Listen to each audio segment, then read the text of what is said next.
On the board, we are asked to simplify the following said expression. Okay? Ladies and gentlemen, this is a very easy thing to do.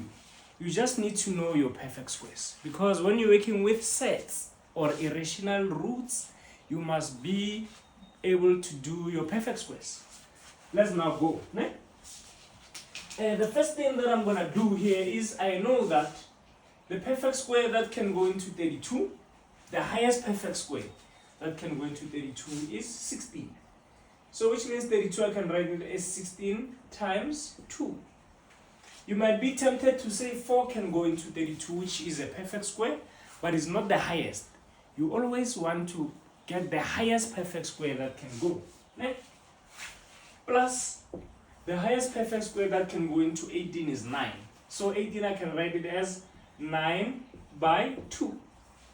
The highest perfect square that can go into 50 is 25. So 50 I can write it as 25 by 2. And ladies and gents, I want you to observe something.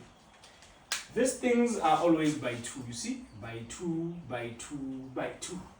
I'm sure you're observing that. Right. So as I go, it gives me sort of a guideline of what to expect at the bottom. At the bottom, I know that I need a certain perfect square by 2. And then 288 divided by 2 is 144.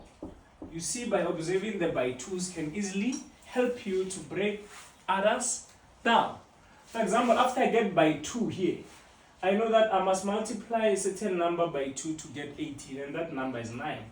I must multiply a certain number by 2 to get 50, and that number is 25.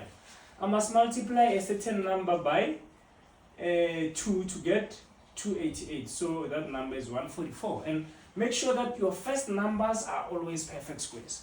If they are not perfect squares, you are going to have a problem. Dango. Now, here guys, square root of 16 is 4. And then under the root, we left with square root of 2. It's an irrational number, cannot do anything. We have a plus. Square root of 9 is basically 3. We left with square root of 2. Square root of 25, we have plus 5.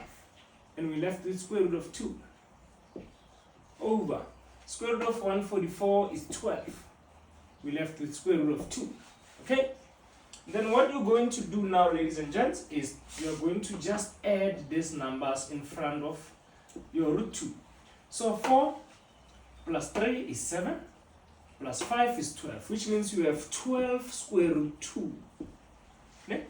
Think of it as 4k plus 3k plus 5k. You see where square root 2 is your k. So you have 12k basically. Okay? Perfect. And then at the bottom you have 12 root 2 again. And 12 cancels 12, root 2 cancels root 2. The final answer is 1. And this is simplified, ladies and gents.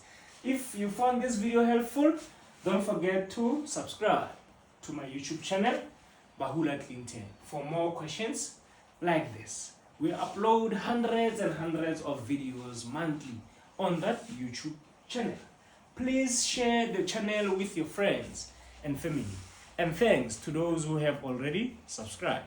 Dango!